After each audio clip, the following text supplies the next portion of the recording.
आज हम करने वाले हैं क्लास 9th मैथ्स गणित Manjra chapter 7 introduction to probability.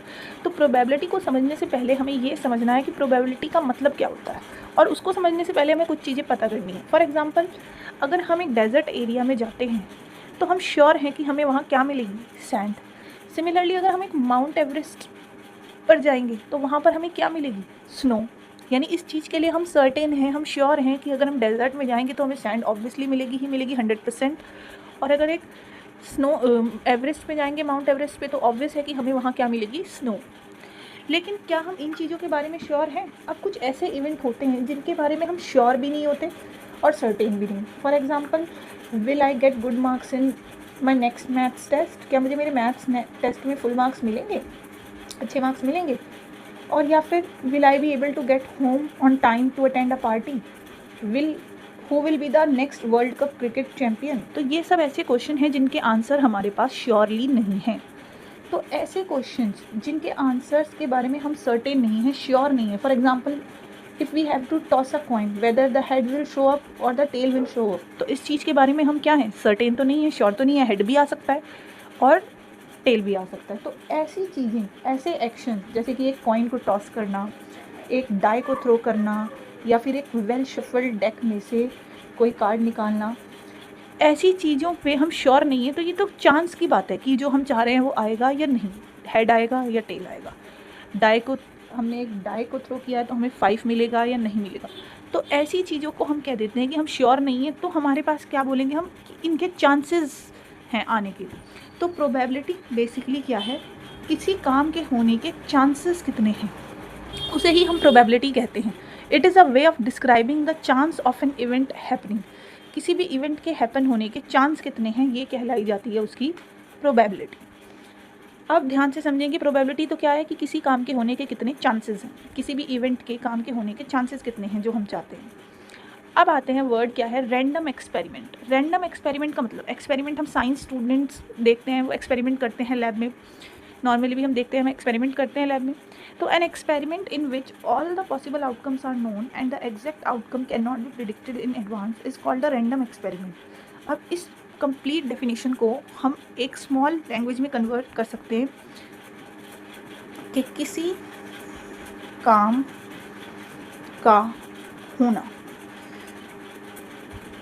Happening of an event, किसी भी काम का होना, इसे हम क्या बोलते हैं, रैंडम एक्सपेरिमेंट। किसी भी काम का होना या किसी भी काम को करना क्या बोलते हैं, रैंडम एक्सपेरिमेंट। फॉर एग्जांपल, अगर मैंने एक कॉइन टॉस किया तो ये क्या है, एक रैंडम एक्सपेरिमेंट। रैंडम का मतलब मुझे नहीं पता, हेड भी आ सकता है और टेल भी आ सकता है।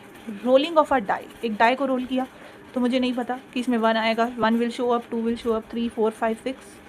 Drawing a card from a deck of well shuffle card. तो ये सारे काम कैसे हैं, किसी भी काम को बेसिकली करना, उसे क्या बोलते हैं हम, रैंडम एक्सपेरिमेंट। हमने कोई एक्सपेरिमेंट किया है, यानी हमने कोई काम किया है। अब आते हैं next very important definition, that is the sample space. Sample space, the sample space of an experiment is the set of all possible outcome. Sample space किसी भी एक्सपेरिमेंट का क्या होता है, is the set of all possible outcomes. किसी भी experiment, या experiment का मतलब हम रैंडम एक्सपेरिमेंट की बात करें कि हमने कोई काम किया। फॉर एग्जांपल, एक कॉइन टॉस किया तो क्या क्या पॉसिबिलिटी है कि या तो हेड आ सकता है या फिर टेल आ सकता है। अब ये कह रहे हैं कि ऑल पॉसिबल आउटकम्स, तो अगर कॉइन को टॉस करेंगे तो या तो हेड विल शो अप और either tail will show up. उसका क्या लेना है, सेट। सेट का मतलब हम ऐसे कर्ली ब्रैकेट्स में उसे एनक्लोज कर देते हैं। तो ये हो गया सैम्पल स्पेस हमारे इस एक्सपेरिमेंट का, जब हमें एक कॉइन को टॉस करते हैं। दोबारा से समझेंगे, what is sample space. Sample space of experiment, जो हमने एक्सपेरिमेंट किया था, क्या किया था, एक कॉइन को टॉस किया था, is the set of all possible outcomes. अब कॉइन को टॉस करेंगे तो पॉसिबल आउटकम्स क्या है, या तो हेड आएगा या टेल, और उसके सेट को ही क्या कहते हैं, सैम्पल स्पेस। और इसमें इसकी वैल्यू कितनी है, 2। Now 2 coins are tossed. अब 2 कॉइन्स टॉस करेंगे तो क्या हो सकता है, क्या सैम्पल स्पेस बन सकता है, फर्स्ट पे हेड आया, 2 कॉइन्स आर टॉस साइमल्टेनियसली का मतलब दोनों 2 कॉइन्स को एक साथ टॉस किया। अब दोनों एक साथ गिरे हैं तो या तो दोनों पे हेड होगा या दोनों पे टेल होगा, या फर्स्ट पे हेड होगा और सेकंड पे टेल होगा, या फिर फर्स्ट पे टेल होगा और सेकंड पे हेड होगा। यही पॉसिबल आउटकम्स हो सकती हैं। तो इसके सेट को क्या बोलेंगे हम, sample space. A die is rolled, अब एक डाई को रोल करेंगे तो क्या क्या पॉसिबल आउटकम सकती हैं, या तो 1 आएगा, या 2, या 3, या 4, या 5, या फिर 6। Now very important, 2 dice are rolled simultaneously. अगर हम 2 डाइज को एक साथ रोल करते हैं तो क्या हो सकता है सैम्पल स्पेस, ध्यान से देखेंगे। अगर हम 2 डाइज को एक साथ रोल करते हैं तो सैम्पल स्पेस हमारा क्या होगा, ऐसा हो सकता है कि फर्स्ट डाई पे 1 आए और सेकंड पे भी 1 ही आ जाए, फर्स्ट पे 1 आए पर सेकंड पे 2 आ जाए, फर्स्ट पे 1 पर सेकंड पे 3, फर्स्ट पे 1 पर सेकंड पे 4, फर्स्ट पे 1 पर सेकंड पे 5, फर्स्ट पे 1 सेकंड पे 6, या फिर फर्स्ट डाई पे 2 आए सेकंड पे 1। तो इस तरह से सेकंड फर्स्ट डाई पे 2 आए सेकंड पे 3 आ जाए, इस पे 2 आए और इस पे 4 आए, इस पे 2 आए और इस पे 5, 2 और 6, इसी तरह 3 और 1, 3 और 2, 3 और 3, 3 और 4, 3 and 5, 3 and 6, 3 and 7, सॉरी 7 तो होता ही नहीं, 4 and 1, 4 and 2, 4 and 3, 4 and 4, 4 and 5, 4 and 6, 5 and 1, 5 and 2, 5 and 3, 5 and 4, 5 and 5, 5 and 6, then 6 आ जाए और दूसरे पे 1 आ जाए, 6 and 2, 6 and 3, 6 and 4, 6 and 5, 6 and 6। तो टोटल पॉसिबल आउटकम्स कितनी हो गई, 1 2 3 4 5 6 7 8 9 10 11 12 13 14 15 16, 1 2 3 4 5 6, 1 2 3 4 5 6, 6 6 यानी टोटल कितनी आउटकम्स आ गई 36। इसमें टोटल आउटकम्स कितनी थी, इसमें टोटल आउटकम्स थी 6, इसमें टोटल पॉसिबल आउटकम्स कितनी थी सैम्पल स्पेस में 4। तो सिंपल है कि सैम्पल स्पेस क्या होता है, it is a set of all the possible outcomes, जितनी भी आउटकम्स पॉसिबल है उस एक्सपेरिमेंट को करने की, वो सारी आउटकम्स का सेट ही क्या होता है sample space. Now next we have event, the collection of specific outcomes from all possible outcomes is called an event. अब स्पेसिफिक के लिए हम कई बार ये भी वर्ड यूज़ कर सकते हैं फेवरेबल। अब क्या है डेफिनेशन, इवेंट किसे कहते हैं, the collection of specific outcomes from all possible outcomes. ये ऑल पॉसिबल आउटकम्स का मतलब तो क्या होता है सैम्पल स्पेस। अब सैम्पल स्पेस में से कुछ स्पेसिफिक जो हमें चाहिए हमारी फेवरेबल, उन आउटकम्स को लेना ही क्या होता है इवेंट। इसे एक एग्जांपल से समझेंगे कि इवेंट किसे कहते हैं, जो हमने सैम्पल स्पेस हमारा है जिसमें हमने सारी पॉसिबल आउटकम्स लिखी हैं, उसमें से सिर्फ कुछ ही आउटकम्स को लेना स्पेसिफिक जो हमें चाहिए, फेवरेबल हैं, हमारे लिए स्पेसिफिक हैं, उसको हम इवेंट कहते हैं। जैसे कि यहाँ पर इवेंट क्या है, 2 कॉइन्स आर टॉस्ड, राइट। हमने 2 कॉइन्स को टॉस किया, तो पहले तो हमें पता होना चाहिए कि 2 कॉइन्स को टॉस करते हैं तो सैम्पल स्पेस क्या होता है, या तो दोनों हेड होंगे या दोनों टेल होंगे, फर्स्ट पे हेड या सेकंड पे टेल, फर्स्ट पे टेल या सेकंड पे हेड, यही होता है हमारे पास। अब इवेंट क्या है, right an event of getting at least 1 head, event है एटलीस्ट 1 हेड, कम से कम एक हेड चाहिए। अब हमें वो वाली आउटकम्स का सेट चाहिए जिनमें कम से कम एक हेड हो। क्या इसमें एक हेड है, यस। क्या इसमें एक हेड है, नो। क्या इसमें एक हेड है, यस। क्या इसमें एक हेड है, एटलीस्ट का मतलब कम से कम 1 है। तो हमारा इवेंट क्या हो जाएगा ये। अब हमारे सैम्पल स्पेस की टोटल वैल्यू क्या है, कितनी आउटकम्स हैं इसमें, 1 2 3 4, और इसमें कितनी है इवेंट में 1 2 3। तो अगर कोई हमसे पूछेगा प्रोबेबिलिटी ऑफ एटलीस्ट 1 हेड, तो क्या प्रोबेबिलिटी है कि एक हेड आएगा, तो हमेशा याद रखना है प्रोबेबिलिटी का फॉर्मूला होता है जो कि हम नीचे भी अभी देख रहे हैं, favourable outcomes upon total possible outcomes. All possible outcomes का मतलब हमेशा याद रखना क्या होता है सैम्पल स्पेस, और फेवरेबल का मतलब फेवरेबल अभी पढ़ा हमने, जो हमें चाहिए उसे हम क्या बोलते हैं इवेंट। तो प्रोबेबिलिटी का फॉर्मूला हो जाएगा इवेंट अपॉन सैम्पल स्पेस, यानी favourable outcomes upon possible outcome. अब यहाँ पर क्या है, event upon sample space, event क्या है 3 और सैम्पल स्पेस क्या है 4, तो प्रोबेबिलिटी हो जाएगी 3/4। अब प्रोबेबिलिटी के बारे में कुछ खास बातें, किसी काम के होने की प्रोबेबिलिटी और किसी काम के ना होने की प्रोबेबिलिटी, यानी happening of an event and not happening of an event, हमेशा 1 होता है। For example probability of winning, अगर हम कहते हैं कि इंडिया मैच जीतेगी, बस प्रोबेबिलिटी ऑफ लूजिंग यानी कि मैच हारेगी, उसका सम कितना होगा हमेशा 1। किसी काम के होने का और ना होने का, विन ना करना मतलब लूज़ करना, लूजिंग और विनिंग, इसका सम हमेशा कितना होगा 1। तो अगर हमें विनिंग की पता है तो हम लूजिंग की निकालने के लिए क्या कर देंगे 1 में से माइनस। अब 1 ही क्यों, क्योंकि प्रोबेबिलिटी जो है किसी भी इवेंट की, उसकी मैक्सिमम वैल्यू क्या होती है 1 और मिनिमम क्या होती है 0। मैक्सिमम वैल्यू क्या है 1 और मिनिमम वैल्यू क्या है 0। प्रोबेबिलिटी की वैल्यू या तो 0 होगी अगर वो काम हो ही नहीं सकता, इम्पॉसिबल वर्क है, तो उसकी वैल्यू हो जाएगी 0। और किसी काम के लिए हम श्योर हैं, जैसे कि अगर हम डेजर्ट एरिया में जाएँ तो सैंड मिलेगी, तो उसके लिए श्योर है, तो वो क्या हो गया सर्टेन। हमेशा याद रखेंगे 0 का मतलब वो काम हो ही नहीं सकता, इम्पॉसिबल है, और पॉसिबल है तो सर्टेन है, श्योर है तो 1। या तो 0 होगी या 1, क्योंकि इक्वल का साइन बना हुआ है, और या फिर 0 और 1 के बीच में होगी। फॉर एग्जांपल जो ये हमने वैल्यू निकाली है, अगर हम इसे डेसिमल में करें तो ये कितनी हो जाएगी 0.75, यानी प्रोबेबिलिटी की वैल्यू 0 से बड़ी और 1 से छोटी, या फिर 0 और 1 होगी। Now next we have is कुछ इवेंट के बारे में समझेंगे प्रोबेबिलिटी स्केल पे क्या है। अब सर्टेन या श्योर इवेंट किसे कहते हैं, जिसकी वैल्यू मैंने अभी 1 बताई थी। सर्टेन इवेंट की वैल्यू मैंने अभी क्या बताई है कि जिस काम का होना श्योर है, हम सर्टेन हैं, उसकी वैल्यू प्रोबेबिलिटी में होती है 1, और कोई काम इम्पॉसिबल है, हो ही नहीं सकता, तो उसकी वैल्यू होती है 0, प्रोबेबिलिटी उसकी 0 होती है। अब श्योर इवेंट किसे कहते हैं या certain event, an event that is certain to happen is called sure event. जो हमें पता है कि 100% होगा ही होगा, उसे हम क्या बोलते हैं श्योर।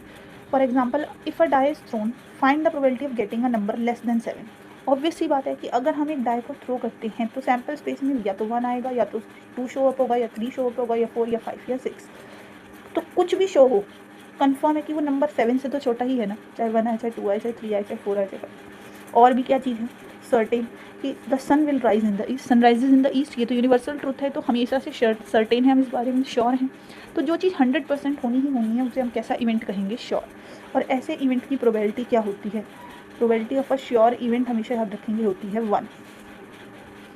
नाउ इम्पॉसिबल इवेंट, ऐसा इवेंट जो हो ही नहीं सकता, event that can not happen is called impossible event. For example if a die is thrown, find the probability of getting a number more than 6। अब हमने अभी सीखा कि सैम्पल स्पेस क्या होता है अगर एक डाई को थ्रो करते हैं, ये वैल्यूज, क्या इनमें से कोई भी एक वैल्यू है जो मोर देन 6 है, पॉसिबल ही नहीं है, 6 से ज़्यादा बड़ी वैल्यू आ ही नहीं सकती, 6 ही फेसेस हो सकते हैं, तो 6 फेसेस होते हैं, तो 6 से ज़्यादा बड़ी वैल्यू तो आ ही नहीं सकती, तो इम्पॉसिबल बात हो गई, यानी कैसा इवेंट हो गया, इम्पॉसिबल इवेंट हो गया। या फिर the sun will never set again, क्या सन सेट नहीं करेगा, ऐसा थोड़ी हो सकता, ये पॉसिबल है कि the sun will never set again, no. तो ऐसे इवेंट जो इम्पॉसिबल होते हैं, जो हो ही नहीं सकते, उनका काम पॉसिबल है ही नहीं उनका होना, इम्पॉसिबल इवेंट की प्रोबेबिलिटी हमेशा क्या होती है 0। तो अब हम एक स्केल देखेंगे जहाँ पर हम प्रोबेबिलिटी की कुछ वैल्यू देखें। अब जो काम कभी हो ही नहीं सकता यानी इम्पॉसिबल, उसकी प्रोबेबिलिटी स्केल पर वैल्यू क्या होती है, प्रोबेबिलिटी का स्केल मतलब प्रोबेबिलिटी क्या होती है जनरली 0। सर्टेन जिसके बारे में श्योर है उसकी क्या होगी 1। जैसे अब इम्पॉसिबल इवेंट क्या हुआ, the sun will never set again. Certain क्या हुआ, the sun will rise in the east, सबको पता है तो होता ही है, श्योर है हम तो इस बारे में। अच्छा अनलाइकली, जिसके कम चांसेस हैं होने के, इट विल रेन टुमारो, अब कल बारिश होगी या नहीं होगी, अभी से हम कल के वेदर के बारे में तो कुछ नहीं बता सकते, तो ये कैसा इवेंट है अनलाइकली, थोड़े कम चांस हैं इसके होने के, तो कम चांसेस हैं तो इसकी प्रोबेबिलिटी क्या होती है 1/4। लाइकली का मतलब ज़्यादा चांसेस हैं होने के, no one will be absent, बहुत चांसेस हैं, अगर एग्ज़ाम टाइम चल रहा है मान लो तो चांसेस हैं कि कोई भी एब्सेंट नहीं होगा, तो ऐसे काम जिसके होने के चांसेस ज़्यादा हैं, मोर लाइकली हैं, तो उसकी प्रोबेबिलिटी क्या होगी 3/4। अब इवन चांस, या फिर हम इसे एक और वर्ड यूज़ करते हैं इक्वली लाइकली। इक्वली लाइकली का मतलब इक्वल चांस है। For example coin comes up head, इसी कॉइन को अगर हम टॉस करते हैं तो इक्वल चांस है कि या तो हेड आएगा या फिर टेल आएगा, तो हेड हो या टेल उसके आने के चांसेस इक्वल हैं, तो यानी प्रोबेबिलिटी कितनी है हाफ। कैसे, फॉर एग्जांपल हम सैम्पल स्पेस की बात करें तो या तो हेड होगा या टेल, एक कॉइन को टॉस किया या तो हेड आएगा या टेल, यानी एस की वैल्यू कितनी हो गई 2। अब मैं बात कर रही हूँ हेड आने की, तो मेरा इवेंट क्या है कि मुझे क्या चाहिए हेड, तो ऐसे कितने पॉसिबल आउटकम्स है, एक ही है, यानी इवेंट की वैल्यू क्या हो गई 1। तो प्रोबेबिलिटी का फॉर्मूला क्या है, इवेंट अपॉन सैम्पल स्पेस। अभी हमने पढ़ा इवेंट क्या था 1 और सैम्पल स्पेस 2, तो ये कैसा इवेंट है। ऐसे ही अगर मैं इवेंट लिखूँ टेल के लिए तो वो भी कितना है, एक ही पॉसिबल आउटकम है टेल की, तो इसकी प्रोबेबिलिटी भी क्या हो जाएगी 1/2। तो दोनों के चांसेस इक्वल हैं, तो इक्वली लाइकली यानी 50% चांसेस हैं दोनों के, ऐसे इवेंट को इवन चांस या इक्वली लाइकली भी बोलते हैं। Now next, we all have heard about a deck of playing cards, हमने सब ने डेक ऑफ प्लेइंग कार्ड्स के बारे में हमेशा सुना है। अब डेक ऑफ प्लेइंग कार्ड्स क्या होता है हमारा, ध्यान से देखेंगे, जो हमारे पास एक प्लेइंग कार्ड्स होते हैं उसमें हमारे पास टोटल कितने कार्ड्स होते हैं 52, और वो 2 कलर्स में डिवाइड होते हैं, ब्लैक एंड रेड। 4 पार्ट्स में डिवाइडेड है, यानी 4 डिफरेंट नेम्स हैं। इन पार्ट्स को या सेक्शंस को हम बोलते हैं सूट्स, SUITS सूट्स। क्या हैं ये 4 suits? Spade, club, heart, diamond. जिसमें हमारे पास 13 ही स्पेड होते हैं, 13 ही कार्ड्स क्लब के होते हैं, 13 ही हार्ट्स के और 13 ही डायमंड के। तो अगर मैं ध्यान से देखूँ तो 13 + 13 यानी ब्लैक टोटल कितने हो गए? 26। सिमिलरली 13 हार्ट्स 13 डायमंड, तो रेड भी कितने हो गए? 26। अब 13 कार्ड्स में हमारे पास 1 से लेकर 1 बेसिकली नहीं होता, उसकी जगह होता है एस। 1 की जगह क्या होता है? एस। 1 नंबर नहीं होता, एस लिखा होता है, जिसे हम इक्का बोलते हैं। तो नंबर कहाँ से होते हैं हमारे पास? नंबर कार्ड 2 से लेकर 10 तक। और उसके बाद 11, 12, 13 ना होने की जगह जैक, क्वीन और किंग होते हैं। 11, 12, 13 नंबर्स नहीं होते, उसकी प्लेस पर क्या होते हैं? Jack, queen, king. और इन पे इनकी पिक्चर बनी होती है, फेसेस बने होते हैं, इसीलिए इन्हें क्या बोलते हैं? Face cards. क्या बोलते हैं इन्हें? Face card. अब जैसे ही स्पेड में है ऐसे ही क्लब में भी एक एस होगा, फिर 2 होगा नंबर, 3 नंबर का कार्ड होगा, 4, 5, 6, 7, 8, 9, 10। अब 10 के बाद 11 नहीं होगा, क्या होगा? Jack, queen, king. सिमिलरली इसमें भी एस होगा, फिर 2, 3, 4, 5, 6, 7, 8, 9, 10 jack, queen and king. Then इसमें भी एस होगा, 2, 3, 4, 5, 6, 7, 8, 9, 10 जैक, क्वीन एंड किंग। तो सब में ये हमारे पास 52 कार्ड्स डिवाइडेड हैं, 26 black, 26 red, 13 spade, 13 clubs, 13 heart और 13 डायमंड, ये उनका साइन होता है। अब ध्यान से देखें तो इस पूरे इसमें 52 कार्ड्स में अगर मैं आपसे पूछूं कि नंबर ऑफ़ ब्लैक कार्ड्स कितने हैं, तो नंबर ऑफ़ ब्लैक कार्ड्स हमारे पास कितने हैं? ध्यान से देखेंगे 26। नंबर ऑफ़ रेड कार्ड्स पूछ लूँ तो नंबर ऑफ़ रेड कार्ड्स भी कितने हैं? 26। अगर मैं पूछ लूँ नंबर ऑफ़ क्लब्स, तो क्लब्स कितने हैं? 13। इसी तरह मैं ये भी पूछ सकती थी number of heart, number of diamond cards, number of spade, वो सब भी क्या है? 13। अब मैं पूछ रही हूँ नंबर ऑफ़ एस। एस कितने हैं? इसमें इक्के कितने हैं? 1, 2, 3, 4, टोटल इक्के कितने हैं? 4। कलर नहीं पूछा मैंने पूछा टोटल एसेस कितने हैं? 4। अगर मैं पूछती एस ऑफ ब्लैक कलर, तो ब्लैक कलर के एस कितने हैं? 2। अच्छा, जे, क्यू, के, इन पे फेस बने होते हैं तो इन्हें फेस कार्ड बोलते हैं। 3 फेस कार्ड ये हो गए, 3 ये हो गए, 3 ये हो गए, 3, 3, 3, 3, 3। तो नंबर ऑफ फेस कार्ड कितने हो गए अगर मैं पूछूं? 3, 3, 6, 3, 9, 3, 12। तो कितने फेस कार्ड हैं? 12। अब अगर ये पूछा जाए नंबर ऑफ क्वींस कितनी हैं, तो कितनी क्वींस हैं टोटल? 1 यहाँ पर है, 1 यहाँ पर, 1 यहाँ पर, तो क्वींस कितनी हो गई? 4। सिमिलरली जैक कितने हो गए? 4। अच्छा, नंबर ऑफ रेड क्वींस पूछ लें तो रेड कार्ड्स की क्वीन कितनी होगी? 1 और 1, 2। ठीक है, तो अब आप कुछ भी आंसर कर सकते हैं इसमें। एक चीज़ हमें और समझनी है, वो है एक्सपेरिमेंट प्रोबेबिलिटी और थ्योरेटिकल प्रोबेबिलिटी का डिफरेंस। एक्सपेरिमेंट प्रोबेबिलिटी वर्ड से ही समझ आ रहा है, जो हमें एक्सपेरिमेंट करके मिले बार बार। तो it is found bye collecting a large set of result by performing an experiment again and again. अगर मैंने कोई एक्सपेरिमेंट बार बार किया है तो जो मुझे रिजल्ट मिल रहा है, सेट ऑफ रिजल्ट, उसको हम क्या बोलेंगे? Experiment probability. For example, Ananya toss a coin 10 times. Ananya ने 10 टाइम्स एक कॉइन को टॉस किया और आउट ऑफ 10 ट्रायल्स उसे ये पता लग गया कि कितनी बार हेड आया है। उसने देखा 3 बार आया। तो प्रोबेबिलिटी ऑफ गेटिंग या टॉसिंग अ हेड कितनी बार आएगा? 3 टाइम्स, जो उसकी फेवरेबल आउटकम्स थी, और टोटल कितने ट्रायल्स थे? 10। तो यानी उसने एक्सपेरिमेंट 10 टाइम्स किया, तो प्रोबेबिलिटी क्या आई है हेड की? यहाँ पर रॉन्ग है, 3/10। प्रोबेबिलिटी ऑफ हेड कितनी आई है? 3/10। तो ये उसकी क्या कहलाई जाएगी? Experimental probability. लेकिन हमें नॉर्मली क्या पता है कि अगर हम एक कॉइन को टॉस करते हैं तो या तो हेड आता है या टेल, तो उसकी प्रोबेबिलिटी क्या होती है हेड आने की? 1/2। इसे मैं और मल्टीप्लाई बाय 5 करके लिखूँ तो 5/10। इस प्रोबेबिलिटी को जो बिना एक्सपेरिमेंट के थ्योरी से पता है उसे बोलते हैं theoretical probability, which is found by saying that all events are equally likely. जिसमें हम ये मानते हैं थ्योरेटिकल प्रोबेबिलिटी में कि हर काम होने के इक्वल चांसेस है 50%। 50% है हेड आने के, 50% है टेल आने के। हम थ्योरेटिकली उसे मान कर लेकर चलते हैं।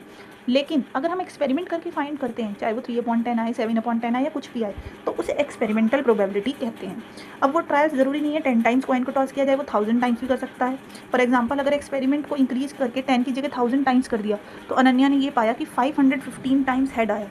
अब 515/1000 करें तो ये अप्रॉक्सीमेटली हाफ ही है, यानी ये वैल्यू क्लोजर टू किसके आसपास की है? थ्योरेटिकल प्रोबेबिलिटी के। तो हमारी जो एक्सपेरिमेंटल प्रोबेबिलिटी है, अगर हम नंबर ऑफ़ ट्रायल्स बढ़ा दें, 10 की जगह 1000, 10,000 करते जाएं, तो ये प्रोबेबिलिटी किसके क्लोजर आ जाती है? एक्सपेरिमेंटल प्रोबेबिलिटी, थ्योरेटिकल प्रोबेबिलिटी के क्लोजर आती है। लेकिन कम ट्रायल्स हैं, जैसे 10 करे थे तो 3/10, तो ये क्लोजर नहीं लगती। तो ये डिफरेंस है कि वो ट्रायल्स के बेस पर एक्सपेरिमेंट करके फाइंड की जाती है, और ये थ्योरेटिकल है जिसमें हम इक्वली लाइकली चांस मानते हैं काम के होने के। Now moving on to our exercise 7.1। अब हमने चैप्टर का इंट्रोडक्शन ऑलरेडी देख लिया, अब 7 पॉइंट एक्सरसाइज करेंगे। मैंने इंट्रोडक्शन में ऑलरेडी प्रोबेबिलिटी स्केल दिखाया था, ध्यान से देखेंगे अगर याद हो तो। प्रोबेबिलिटी स्केल जिस पर मैंने इम्पॉसिबल इवेंट की वैल्यू भी बताई थी, प्रोबेबिलिटी में कितनी होती है, सर्टेन इवेंट की भी 1 होती है, अनलाइकली है तो 1/4, इवन चांस है हाफ, तो लाइकली है तो 3/4। उसी से रिलेटेड क्वेश्चन है, तो हम ध्यान से देखेंगे हमारा फर्स्ट क्वेश्चन क्या है। Rank the following events on a scale from 0 यानी impossible to certain possible. Label event each event, या तो आपको इवेंट को एक तो वैल्यू बतानी है, रैंक करना है 0 से 1। 0 किसे देना है अगर वो इम्पॉसिबल है, और सर्टेन है तो 1 देना है value. Label each event impossible, less likely, equally likely यानी इवन चांस, मोर लाइकली और सर्टेन, जो कि मैंने भी आपको बताया। इम्पॉसिबल है तो वैल्यू देंगे 0, रैंक करेंगे। लेस लाइकली है तो यानी बहुत कम चांसेस हैं तो 1/4, इक्वली चांसेस हैं तो हाफ, और मोर लाइकली है तो 3/4, और अगर सर्टेन है तो 1। और उनका रीज़न भी देना है कि हमने इस इवेंट को ये रैंक क्यों दिया। तो फर्स्ट इवेंट देखते हैं। द इवेंट क्या है, the next Monday will come after Sunday. जो अब मंडे आएगा नेक्स्ट वीक वो संडे के बाद आएगा, पर ये तो हमें ऑलरेडी नहीं पता कि हमेशा मंडे संडे के बाद ही आता है, या कभी ऐसा भी हुआ है कि मंडे संडे से पहले आ गया हो या गैप आ गया हो। नहीं, ये तो पॉसिबल ही नहीं है। यानी ये कैसा इवेंट है, ये तो सर्टेन इवेंट है। सर्टेन इवेंट है तो सर्टेन इवेंट की वैल्यू क्या होती है, सर्टेन इवेंट की प्रोबेबिलिटी क्या होती है हमेशा, ये तो श्योर है हम इस चीज़ के बारे में। तो सर्टेन इवेंट की प्रोबेबिलिटी होती है 1। अब हमें रीज़न भी देना है ऐसा क्यों। तो हम रीज़न क्या दें, हम ये थोड़ी कहेंगे कि ऐसा तो कभी पॉसिबल, ऐसा तो आज तक हुआ ही नहीं कि संडे के अलावा मंडे किसी और दिन के बाद आया हो। तो हम क्या कहेंगे कि रीज़न क्या देंगे, reason will be the days of the week always follow the same order. हमने कहा हमें ये पता है कि जो डेज होते हैं वीक के वो हमेशा सेम ऑर्डर फॉलो करते हैं, और मंडे जो है always comes after Sunday. Monday जो है वो हमेशा संडे के बाद आता है। Therefore this event is certain. इसीलिए ये कैसा इवेंट है, सर्टेन है, हम इसके बारे में श्योर हैं। दोबारा देख ले, हमें 3 चीज़ें बतानी थी। क्या बतानी थी, पहला हमें इसे लेबल करना था जो हमने कर दिया है सर्टेन। फिर हमें इसकी प्रोबेबिलिटी की वैल्यू बतानी थी प्रोबेबिलिटी स्केल पर जो कि है 1, और हमें इसका देना था रीज़न जो कि हमने दिया है क्या, कि the days of the week हमेशा क्या फॉलो करते हैं, सेम ही ऑर्डर फॉलो करते हैं। मंडे हमेशा आफ्टर संडे आता है, तो ये इवेंट कैसा है, सर्टेन। अब नेक्स्ट देखेंगे, it will snow in Mumbai in July. पहले तो हमें ये पता होना चाहिए, हम सबको पता है कि जुलाई जो है वो हमारा रेनी मंथ होता है, ये मंथ होता है रेन का। तो क्या पॉसिबल है कि ऐसे ह्यूमिड वेदर में स्नो हो, ऑब्वियसली नॉट, ये तो इम्पॉसिबल सी बात हो गई। कभी भी जुलाई में, वो भी बॉम्बे जैसे ह्यूमिड वेदर में, हो सकता है क्या, पॉसिबल है नहीं। तो इसको लेबल हम क्या देंगे, इम्पॉसिबल सी बात कर रहे हैं, स्नो थोड़ी होगी, ये कोई हिमालयन रीजन थोड़ी है, ये हमारा हिली एरिया में है, नो। तो हमने कहा ये इम्पॉसिबल इवेंट है, और इम्पॉसिबल की प्रोबेबिलिटी क्या होगी 0, पर हमें तो रीज़न भी देना है। अब रीज़न हम क्या देंगे इसके लिए, यही कहेंगे कि ह्यूमिड वेदर है, वहाँ का क्लाइमेट ऐसा नहीं है। हमने कहा Mumbai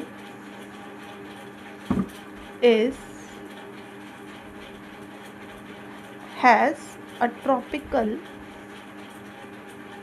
instead of has is correct grammar, tropical climate। और जुलाई तो मॉनसून सीजन है हमारा, जुलाई इज द रेनी, या फिर हम उसे मॉनसून भी बोल सकते हैं, rainy season. And it will and it does not receive snowfall. ऑब्वियस सी बात है, ये स्नोफॉल तो इस सीज़न में, इस मंथ में कभी हो ही नहीं सकती. Hence this event is impossible. इसीलिए कैसा इवेंट है? Impossible. Next, an elephant will walk through your classroom today.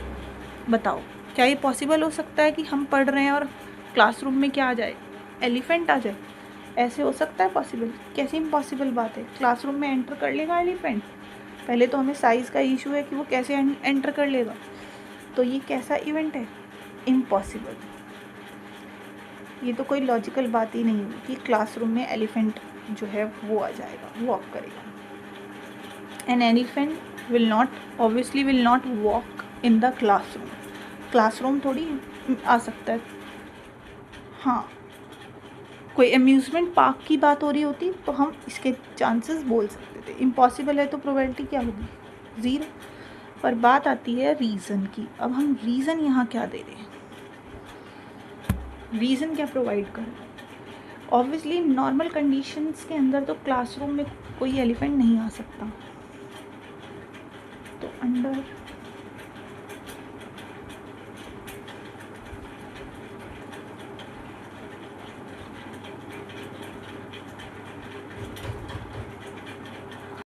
under normal circumstances an elephant cannot enter a classroom, so it is an impossible event. Classroom में तो enter नहीं कर सकता, तो ये कैसा इवेंट है? इम्पॉसिबल.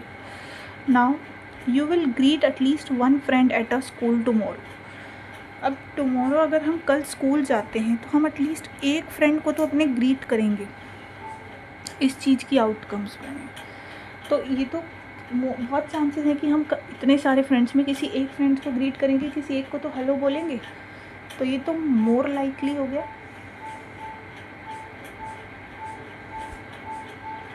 और मोर लाइकली है अगर, तो मोर लाइकली की वैल्यू कितनी होती है? मोर लाइकली की मतलब पॉसिबल वैल्यू से ज़्यादा. अभी हमने पढ़ी हुई थी, उसकी प्रोबेबिलिटी कितनी होती है? मोर लाइकली की 3/4. यानी प्रोबेबिलिटी कितनी होगी? 3/4, या फिर हम उसे क्या बोलते हैं? 0.75.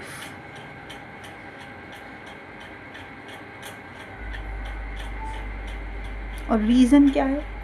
कि हम हमारे फ्रेंड्स हैं तो ऑब्वियसली हम उन्हें ग्रीट करेंगे ही. फ्रेंड होता है तो फ्रेंड को तो ग्रीट करते ही हैं. फ्रेंड नहीं होता तो चांसेस हैं कि हमारा एनिमी है, तो ऑब्वियसली हम ग्रीट नहीं करेंगे. If you go to school you usually meet and greet your friends. बहुत ही कम चांसेस हैं कि हम अपने फ्रेंड से बात ना करें. So it is more likely. So it is more likely that you will greet at least one friend. कम से कम एक फ्रेंड को तो ग्रीट करेंगे. तो मोर लाइकली है ये event. Now moving on to our next exercise which is 7.2. 7.2 exercise में क्या है? A teacher mixes a large bag of sweets of different colours and randomly select a sample of 30 sweets which she count the number of sweets of each colour. एक teacher ने एक bag लिया है और उसमें बहुत सारे डिफरेंट कलर की स्वीट्स मिक्स हैं और टोटल कितनी स्वीट्स हैं? 30, जिसमें से 10 रेड स्वीट्स हैं, 8 ग्रीन हैं, 7 येलो और 5 blue. Calculate the probability that a randomly picked sweet from the sample is green. हमें probability of getting a green sweet की निकालनी है. और if there are 600 sweets in total large bag, estimate how many. और अगर 600 होती, 30 sweets की जगह कितनी होती? 600. तो क्या प्रोबेबिलिटी है कि उसमें येलो कितनी होती है। जैसे हमें 30 में से तो बता दिया है कि येलो कितनी है 7, पर अगर 600 होती तो उसमें येलो कितनी होती ये बताना है। पहले सिंपल सा पार्ट करते हैं, टोटल स्वीट्स कितनी है। फर्स्ट पार्ट की बात करेंगे तो टोटल स्वीट्स इन सैंपल वो कितनी है 30। इसमें से रेड कितनी है हमारे पास 10, ग्रीन स्वीट्स कितनी है 8, येलो कितनी है 7, ब्लू कितनी है, ब्लू है हमारे पास 5। ये है हमारे पास स्वीट्स। अब इसमें से हम ये पूछ रहे हैं calculate the probability that a randomly picked sweet from the sample is green. अगर मुझसे प्रोबेबिलिटी ऑफ ग्रीन पूछी है तो फेवरेबल हमारी क्या है ग्रीन। तो नंबर ऑफ ग्रीन स्वीट्स जो हमारा फेवरेबल इवेंट है, नंबर ऑफ फेवरेबल आउटकम्स था, यानी नंबर ऑफ ग्रीन स्वीट्स, वो फेवरेबल क्या है ग्रीन स्वीट्स। और टोटल स्वीट्स क्या आएंगी डिनोमिनेटर में। यही प्रोबेबिलिटी का फॉर्मूला कि टोटल आउटकम्स डिनोमिनेटर में होती। तो ग्रीन कितनी है 8 और टोटल कितनी थी 30। कैंसिल आउट करेंगे 2 4 8, तो ये आ गया हमारे पास 4/15। अब सेकंड पार्ट की बात करते हैं, calculate if there are 600 sweets. अब अगर हमारे पास इस बार टोटल नंबर ऑफ स्वीट्स कितनी दी हैं 600, तो वो पूछ रहे हैं उस 600 में प्रोबेबिलिटी नहीं पूछ रहे हैं हमसे, ये पूछ रहे हैं कितनी येलो होंगी, येलो कितनी होंगी। अच्छा, अगर मुझसे कोई येलो की प्रोबेबिलिटी पूछता तो probability of a yellow sweet वो कितनी होती, मैं निकाल सकती हूँ वहाँ से प्रोबेबिलिटी। थियोरेटिकल प्रोबेबिलिटी कितनी होती है येलो की 7 है और टोटल है 30। लेकिन कभी भी अगर हमसे येलो नहीं, हमसे हाउ मैनी येलो पूछ रहे हैं, यानी नंबर ऑफ येलो स्वीट्स पूछ रहे हैं आउट ऑफ 600। 30 में से पूछेंगे तो येलो कितनी है 7, पर 600 में से पूछ रहे हैं तो क्या करेंगे, नंबर ऑफ येलो स्वीट्स कैसे निकालेंगे। एस्टिमेटेड का मतलब है हमें एस्टिमेटेड रिजल्ट देना है। एस्टिमेटेड मतलब आसपास की वैल्यू, वो पूरी कंप्लीट ना भी हो उतनी तो भी कुछ चलेगा। तो number of yellow sweet, estimated number of yellow sweets कैसे निकालेंगे। तो नंबर निकालने का फॉर्मूला होता है जैसे हम परसेंटेज में भी करते थे क्लास 8 में भी, कि पहले हम रेशो लिखते हैं और मल्टीप्लाई कर देते हैं उसे टोटल से। तो 0 कैंसिल आउट 0, 3 1 ज़ा 3, 3 2 ज़ा 6, 7 × 20 विच इज़ 140। तो ऐसी कितनी स्वीट्स हैं 140। 600 में से 30 में से येलो स्वीट्स कितनी थी 7, तो 600 में से वही प्रपोर्शन कितना हो जाएगा 140। कितना हो जाएगा 140। ध्यान लगाते हैं एक और इजी मेथड देखिए, 30 में से अपने आंसर को चेक करने का तरीका। अब ये आपको स्कूल में नहीं अप्लाई करना है, पर आपको चेक करने के लिए कि 7 थी आउट ऑफ 30। अगर हम येलो की बात करें 7 आउट ऑफ 30, लेकिन अगर मैं आउट ऑफ 30 की जगह क्या पूछ रही हूँ 600, तो 30 से 600 के लिए मैंने क्या किया 20 से मल्टीप्लाई, तो ऊपर भी किससे कर देंगे 20 से। तो ये हमारा इसका शॉर्ट ट्रिक है, शॉर्ट मेथड है कि शॉर्ट मेथड में हम क्या बोलेंगे कि जैसे हम इक्वल करते थे ना प्रोपोर्शंस को फ्रैक्शंस को, सिमिलरली वैसे कि 30 की जगह अगर डिनोमिनेटर 600 होगा तो न्यूमरेटर कितना होगा। तो सिंपल है, तो ऐसे ही करेंगे नेक्स्ट क्वेश्चन को भी। A survey is conducted at a school where a random sample of 40 student is asked about their favourite club. 40 student से उनके क्लब के बारे में पूछा है फेवरेट। रिस्पॉन्सेज क्या हैं, 14 स्टूडेंट्स का साइंस क्लब है, 11 स्टूडेंट का आर्ट्स क्लब है और 9 स्टूडेंट्स का स्पोर्ट्स क्लब है, 6 का डिबेट। तो पहले ये डेटा लिख लेते हैं कि टोटल स्टूडेंट्स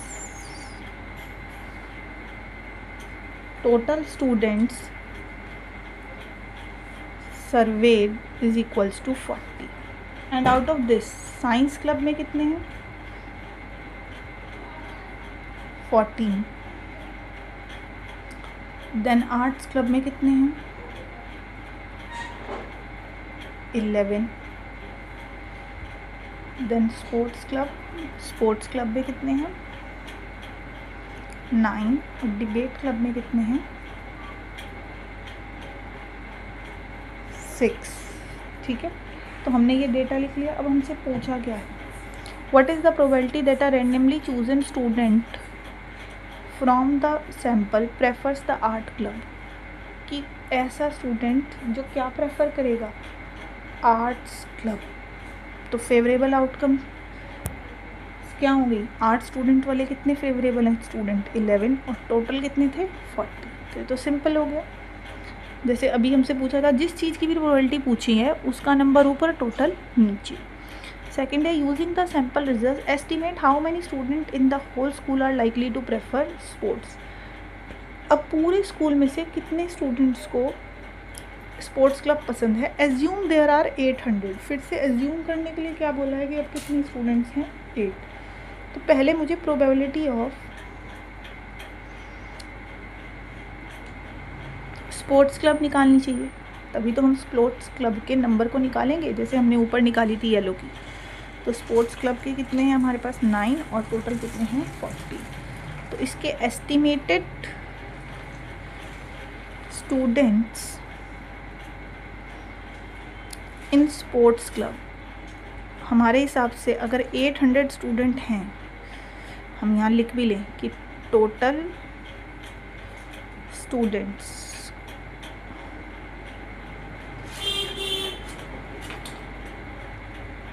इन स्कूल कितने माने हैं 800। टोटल स्टूडेंट क्या माने हैं 800।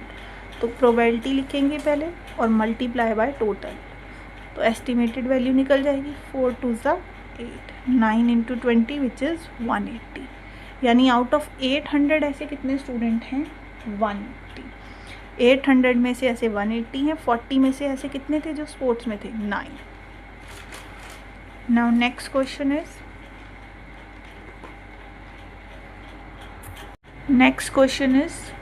to toss a coin 20 times. We have to toss a coin 20 times and record the result each time, heads or tail. ये हमें खुद से करके देना है, यानी कि एक्सपेरिमेंटल प्रोबेबिलिटी है, हमें खुद से निकालनी है कि एक कॉइन को 20 टाइम्स टॉस करेंगे हम और हेड और टेल नोट करना है, कितनी बार हेड आया ये बताना है, कितनी बार टेल आया ये बताना है। फिर उनकी इस एक्सपेरिमेंट को करने के बाद दोनों की क्या निकालनी है probability of getting a head. तो सिंपल है, हम अपनी तरफ से कुछ भी वैल्यू ले सकते हैं, तो ये तो हमें खुद करना है ना।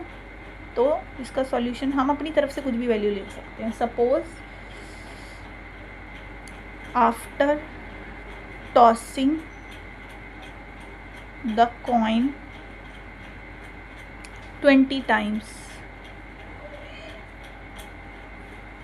we get हेड हमने कितनी बार आ गया मान लो टॉस करने के बाद 11 टाइम्स, और टेल्स आया है हमारे पास कितनी बार 9 टाइम्स।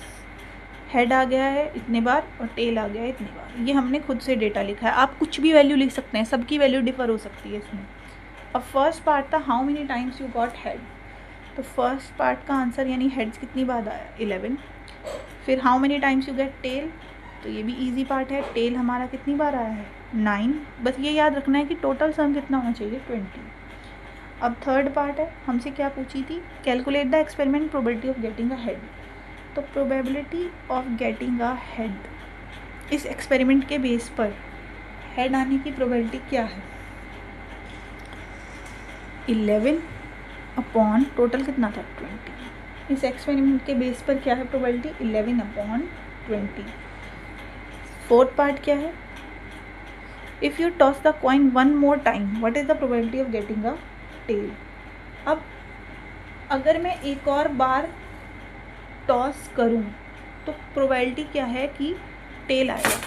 अब मुझे एक बात सोच कर बताएं कि कितनी बार हेड आया कितनी बार टेल आया, कॉइन को तो इससे कुछ लेना देना नहीं है, कॉइन की तो कोई मेमोरी नहीं होता है।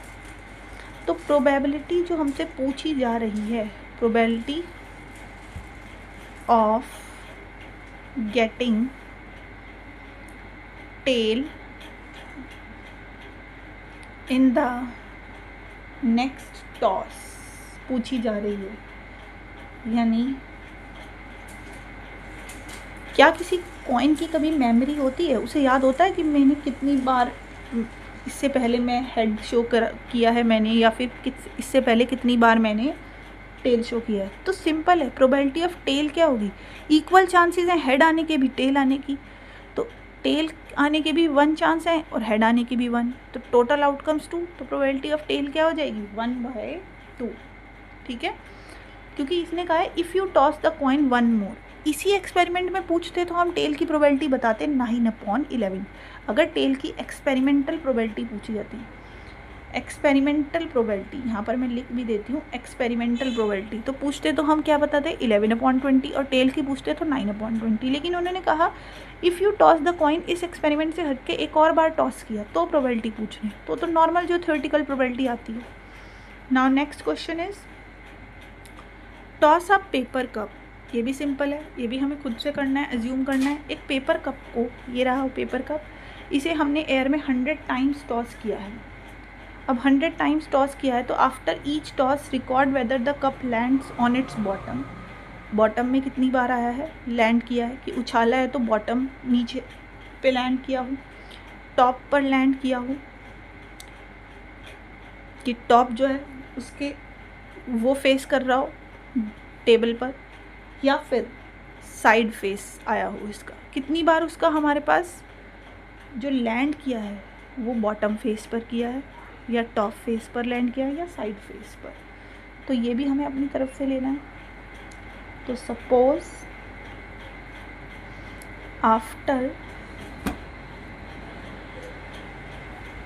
Tossing the cup in air 100 times we get, हमें बॉटम मान लो कितनी बार मिला है 30 टाइम्स,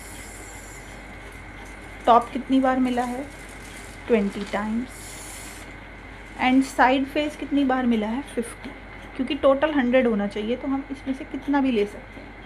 अब इनकी हमसे क्या पूछिए, assign the probabilities to the outcomes. Experimental probability पूछी है, तो हमसे इनकी कौन सी प्रोबेबिलिटी पूछी है, फिर से एक्सपेरिमेंटल प्रोबेबिलिटीज़ सारे फेसेस की।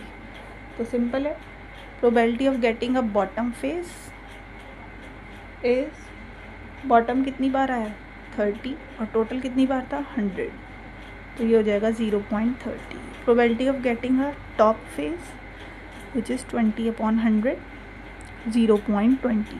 Probability of getting a side face which is 50/100, that is 0.50। तो ये तो सिंपल था।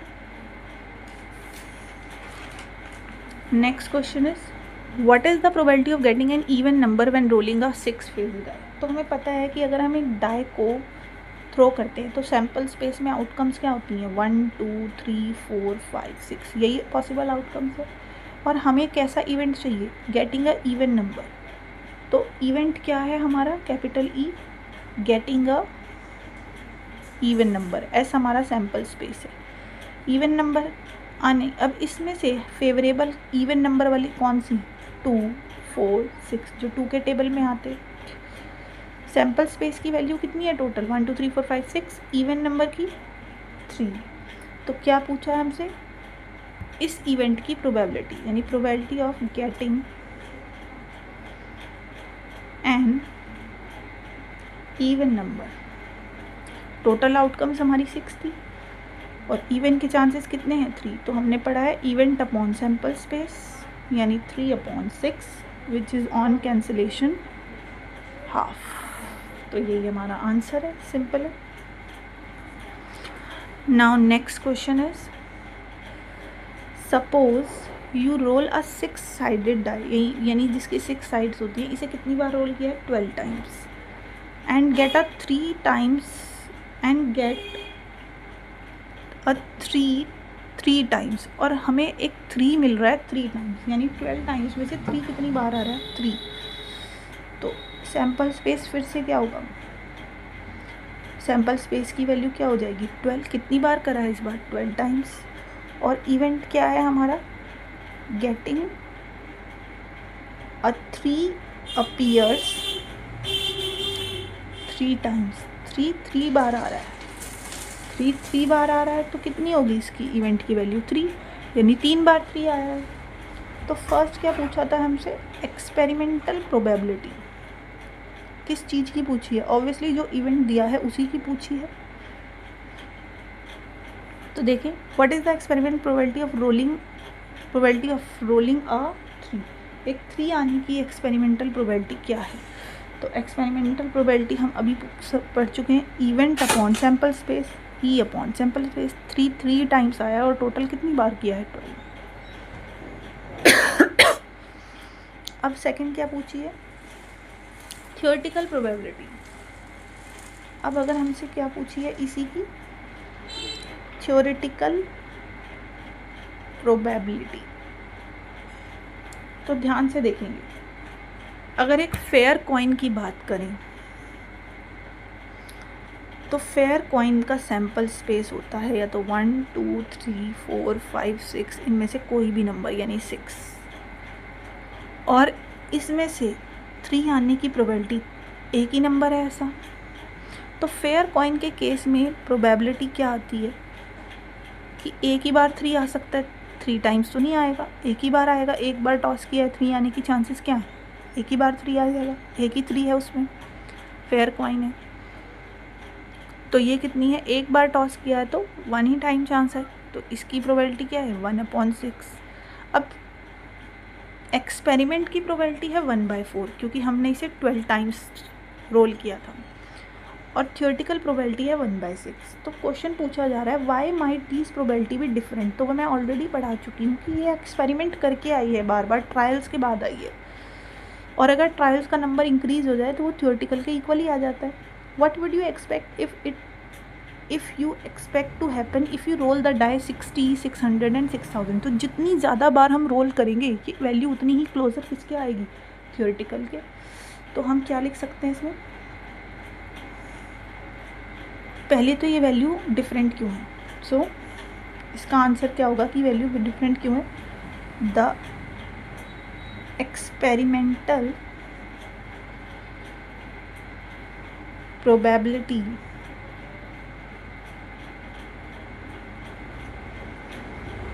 is based on small number of trials। अभी तो सिर्फ 12 टाइम्स किया है, so it may differ। अभी हमने क्योंकि सिर्फ 12 टाइम किया है, from theoretical probability due to chances हैं किसी काम के होने की, कम चांसेस थे, अभी बहुत ही कम बार हमने रोल किया था। पर एज द रोल इंक्रीजेज, जैसे कि हमें कहा जा रहा है कि अगर हम ट्रायल्स यानी से रोल 60, 600 और 6000 टाइम्स कर दें, देन द एक्सपेरिमेंटल, तो ये हम ऑलरेडी समझ चुके हैं। तब जो एक्सपेरिमेंटल प्रोबेबिलिटी है, ये बात मैंने इंट्रोडक्शन में भी ऑलरेडी समझाई थी अलग से, gets closure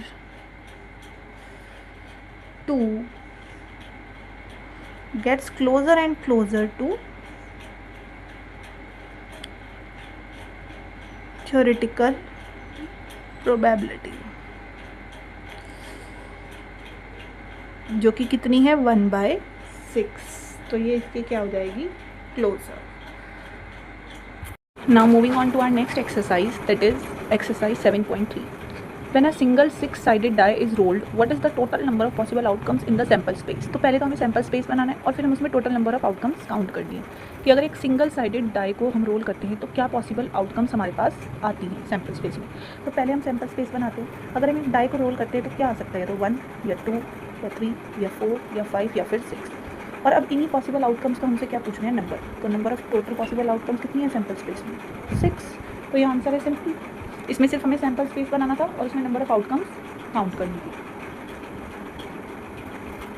now for the second question, for the following experiment write down the sample space. इन सब के लिए हमें सैम्पल स्पेस लिखना है क्वेश्चन 2 में। तो सिंपल है, देखते हैं कैसे लिखेंगे। Rolling a die and tossing a coin, एक डाई को रोल करना है और एक कॉइन को टॉस करना है। सिंपल है, एक डाई को रोल करेंगे तो क्या पॉसिबल आउटकम्स आती हैं। पहले हम अगर डाई के लिए लिखें तो possible outcomes when a die is rolled. Die को रोल करते हैं तो पॉसिबल आउटकम्स क्या आती हैं, 1 2 3 4 5 6। और possible outcomes when a coin is tossed,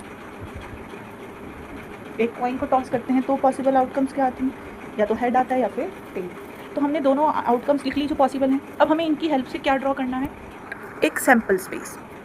अब ध्यान से देखेंगे कि हमारे सैम्पल स्पेस में क्या हो सकता था। अब अगर हमारे पास एक कॉइन टॉस करते हैं, हम डाई रोल करते हैं, तो या तो 1 आ सकता है, या 2 या 3 या 4 या 5 6। और अगर कॉइन टॉस करते हैं तो हेड या टेल। अब इन दोनों को टुगेदर साइमल्टेनियसली लिखना है इन दोनों से। तो ऐसा हो सकता है कि जब डाई पे 1 आ रहा है तो उसके साथ हमारे पास कॉइन पे क्या आ जाए, हेड। या ये हो सकता है जब डाई पे 1 आ रहा है तो क्या आ जाए कॉइन पे, टेल। या फिर ऐसा हो सकता है कि अगर डाई पे 2 आ जाए तो हमारे यहाँ पर कॉइन पे क्या आ जाए, हेड। 2 आ जाए तो टेल। सिमिलरली डाई पे 3 और हेड, कॉइन पे हेड, या फिर 3 के साथ टेल, 4 के साथ हेड या 4 के साथ टेल, 5 के साथ हेड या 5 के साथ टेल, 6 के साथ हेड या 6 के साथ टेल। तो ये हमारे पास पॉसिबल आउटकम्स जितनी हो सकती थी वो हमने लिख दी हैं। All the possible outcomes. Sample space का मतलब ही क्या है कि जितनी पॉसिबल आउटकम्स हैं वो सारी लिखनी है। तो क्वेश्चन में हमारे से इतना ही पूछा था कि क्या लिखना है, सैम्पल स्पेस लिखना है। Next is choosing a random integer between -5 and +5। अगर हमें सैम्पल स्पेस बनाना है कि एक इंटीजर चूज़ करना है -5 और +5 के बीच का, तो बीच का चूज़ करना है तो क्या पॉसिबल आउटकम हो सकती है, -4 -3 -2 -1 0 1 2 3 4 5। ये पॉसिबल आउटकम्स हो सकती है बस। Now next is a box containing 5 green and 7 red balls. 1 ball is drawn at random. एक बॉक्स है जिसमें 5 ग्रीन है और 5 रेड है। ये बॉक्स है, इसमें रेड बॉल्स कितनी है 5 और ग्रीन बॉल्स कितनी है 7। तो टोटल कितनी हो गई हमारे पास बॉल्स, 12 बॉल्स हैं इसमें, ठीक है। अब क्या पूछा है, इसका सैम्पल स्पेस बनाना है, तो सिंपल है। अब इसमें हमारे 2 केस हो सकते हैं, क्योंकि हमें यहाँ बॉल्स के बारे में ये नहीं बताया है कि ये सेम साइज़ की बॉल्स हैं या डिफरेंट साइज़ की बॉल्स है। फॉर एग्जांपल 5 ग्रीन है तो 5 की 5 ग्रीन का साइज़ सेम है या डिफरेंट है। 7 रेड है तो 7 के 7 रेड जो हैं वो सेम साइज़ की हैं या डिफरेंट साइज़ की हैं। तो हमें साइज़ के बारे में कुछ नहीं बताया है, लेकिन जनरली जो है हम आइडेंटिकल मान के चलते हैं जब तक हमें बताया ना हो। तो केस 1 में दोनों ही करके दिखा देती हूँ। If balls are identical in size. Identical in size का मतलब अगर हम ये मान रहे हैं कि ग्रीन और रेड, सारी ग्रीन सारी रेड का साइज़ कैसा है, सेम। तो अगर सारी बॉल्स का साइज़ सेम है तो सैम्पल स्पेस में क्या होगी, या तो बॉल रेड होगी या फिर ग्रीन। हमारे पास 2 ही ऑप्शन है।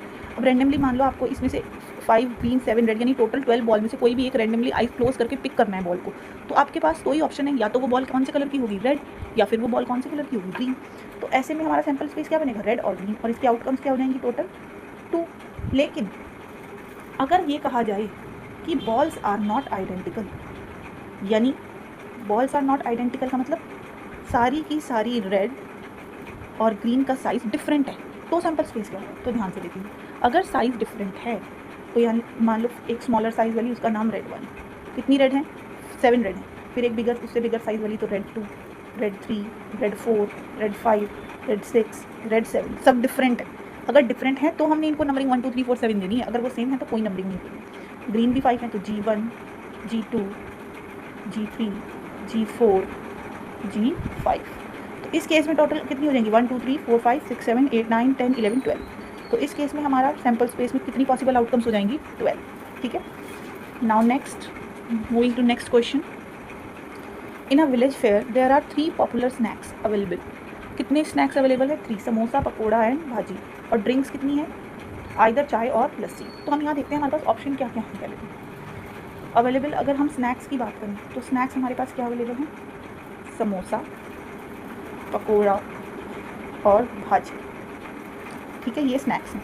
और ड्रिंक्स क्या क्या अवेलेबल हैं, ड्रिंक्स हैं या तो चाय या फिर लस्सी। लिस्ट द, ध्यान से देखेंगे, हमने स्नैक्स लिख लिए, समोसा, पकोड़ा, भाजी। अब ड्रिंक्स क्या क्या है, चाय और लस्सी। लेकिन हमें क्या पूछा है, list the sample space of all possible snack and drink combination a person could choose at the fair. क्या क्या पॉसिबल आउटकम्स है कि वो एक पर्टिकुलर स्नैक के साथ कौन सी ड्रिंक चूज़ करता है। तो एक बात देखेंगे, जब भी हमारे पास ऐसे ऑप्शन हैं तो पहले हमने एक हेडिंग लिखी, फिर हम सेकंड। और समोसा के साथ वो क्या ले सकता है, चाय भी ले सकता है और लस्सी। उसके पास दोनों ऑप्शन हैं, समोसे के साथ चाय और लस्सी। फिर वो पकौड़े के साथ भी चाय ले सकता है और लस्सी, क्योंकि ड्रिंक में यही दोनों ड्रिंक का ऑप्शन है। अब भाजी के साथ भी उसके पास 2 ही ऑप्शन है, चाय और लस्सी। तो हमने दोनों ऑप्शंस ऐसे लिखने, पहले हमने स्नैक्स लिख लिए फिर ड्रिंक्स लिख लिए। अब सैम्पल स्पेस की बात करें या कॉम्बिनेशन क्या क्या बनेगी, तो शॉर्ट में लिखेंगे कॉम्बिनेशन। या तो समोसे के साथ चाय है तो कॉम्बिनेशन क्या हो जाएगी हमारे पास, समोसा एंड चाय। मैं पूरा सैम्पल स्पेस ही बना रही हूँ अभी, सैम्पल स्पेस टोटल एक ही बारी में। या फिर समोसे के साथ क्या हो सकता है, लस्सी। पकौड़े के साथ चाय या फिर पकौड़े के साथ लस्सी। भाजी के साथ चाय या फिर भाजी के साथ लस्सी। तो यही पॉसिबल कॉम्बिनेशन हो सकती है। तो फर्स्ट पार्ट में तो हमें कॉम्बिनेशन बतानी थी, तो हमने कर दिया। Now list the event of selecting a samosa as a snack. अब मुझे वो इवेंट लिखने हैं। सैम्पल स्पेस मैंने लिख दिया है, क्या है सैम्पल स्पेस, ये कंप्लीट। इसमें से मुझे इवेंट कौन सा पूछा है, इवेंट पूछा है of selecting samosa as a snack. मुझे वो इवेंट लिखने हैं जिसमें मेरे पास समोसा है एज अ स्नैक।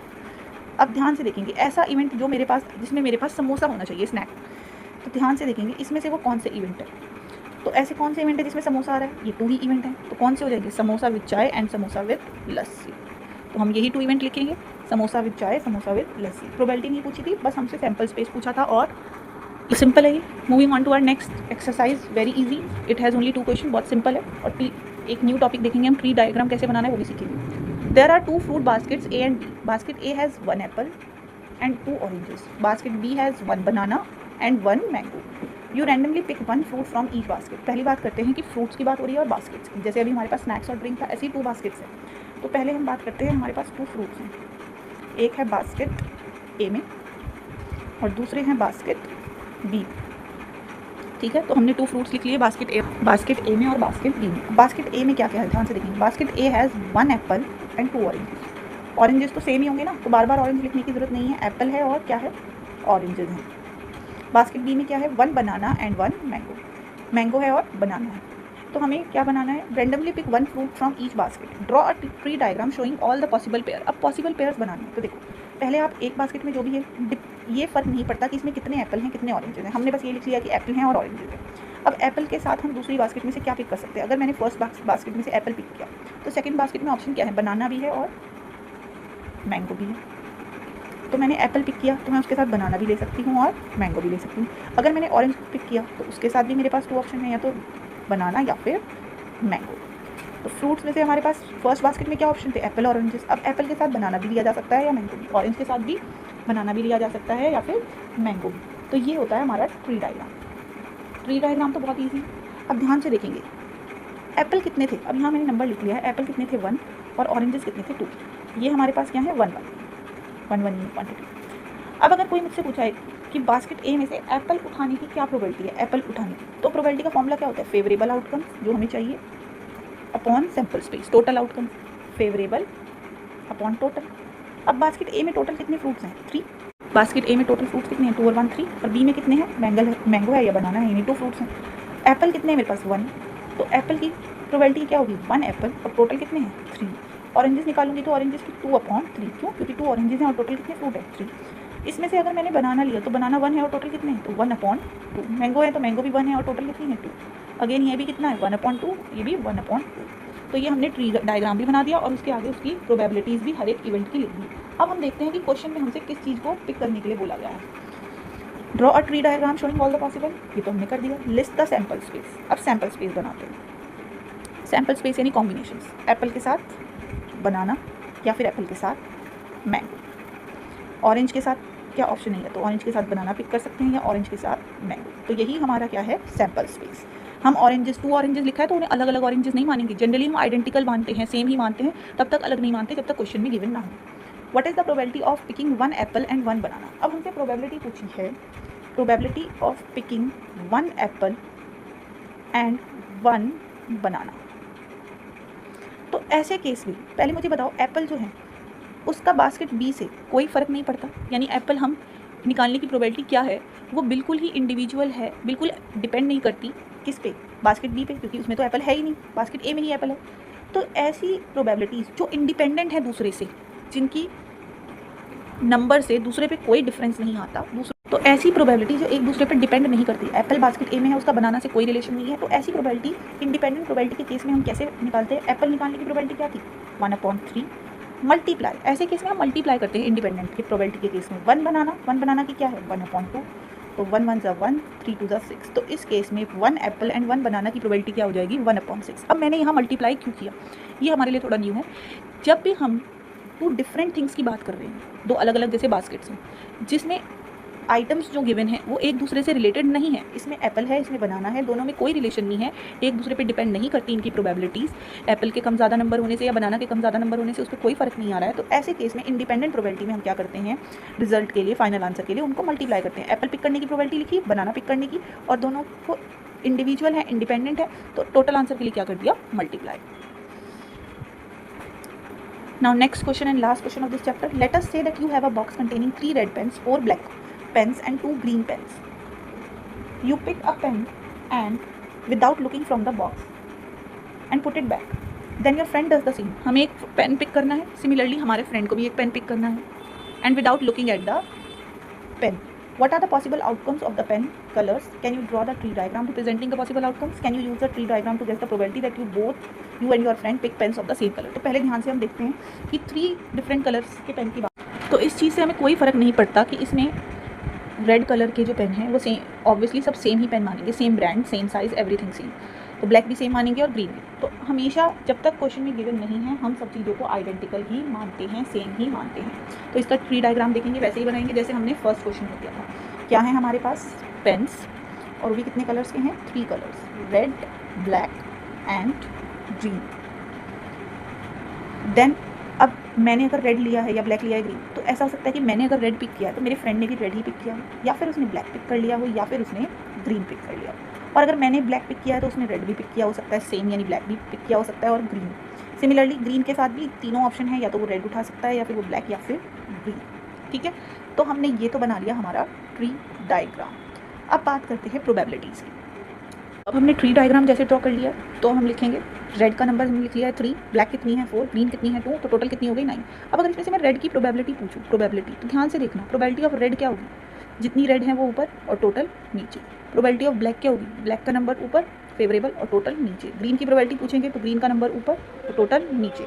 अब ध्यान से देखो, रेड की प्रोबेबिलिटी क्या है, रेड की प्रोबेबिलिटी अभी निकाली 3/9, ब्लैक की प्रोबेबिलिटी क्या है 4/9, ग्रीन की प्रोबेबिलिटी क्या है 2/9।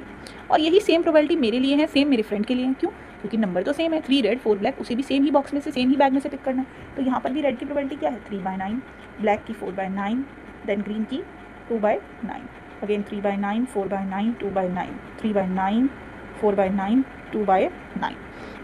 अब बनाते हैं हमारा सैम्पल स्पेस या पॉसिबल आउटकम्स जिसे हम बोलते हैं। ध्यान से देखिए, मैंने रेड पिक किया तो मेरे फ्रेंड ने भी रेड पिक किया, ये आउटकम हो सकती है। या फिर ऐसा हो सकता है कि मैंने रेड पिक किया तो उसने ब्लैक पिक किया, मैंने रेड पिक किया है तो उसने ग्रीन। या फिर ऐसा हो सकता है कि मैंने ब्लैक पिक किया तो उसने रेड, मैंने ब्लैक तो उसने भी ब्लैक, मैंने ब्लैक तो उसने ग्रीन। या फिर मैंने ग्रीन पिक किया है तो उसने रेड, या फिर मैंने ग्रीन पिक किया है तो उसने ब्लैक, मैंने ग्रीन पिक किया है तो उसने भी ग्रीन। तो टोटल पॉसिबल आउटकम्स हो गए ये। तो पहला तो what are the possible outcomes of the pen colours, ये हमने पॉसिबल आउटकम्स बना दी। Can you draw a tree diagram, already drawn. Now next question ही, can you use the tree diagram to guess the probability that both you and your friend pick the pen of the same colour. अब ये कह रहे हैं वो वाली outcome बताओ कि आप और आपके फ्रेंड ने दोनों ने सेम कलर पिक किया है। तो ध्यान से देखें ऐसे कौन सी आउटकम्स हैं जब हमने सेम कलर पिक किया, मैंने भी रेड और उसने भी red, black and black, green and green. यहाँ से देखें तो ये है red and red, black and black, black and black, red and red, green and green. तो probability of picking same colour, तो अगर मैंने भी रेड पिक किया है और उसने भी रेड पिक किया है तो प्रोबेबिलिटी क्या होगी रेड और रेड की, ध्यान से देखना, मेरे रेड की भी 3/9 है और उसके रेड की भी क्या है 3/9। या फिर ऐसा हो सकता है हम दोनों ने ही रेड ना चूज़ किया हो, दोनों ने क्या चूज़ कर लिया, ब्लैक भी हो सकता है। तो मेरे ब्लैक चूज़ होने की क्या है 4/9 और उसके ब्लैक की क्या है 4/9। सिमिलरली ज़रूरी थोड़ी है रेड या ब्लैक में से ग्रीन कलर भी चूज़ कर सकते हैं। तो मेरे ग्रीन कलर की प्रोबेबिलिटी क्या है 2/9, इसकी भी क्या है 2/9।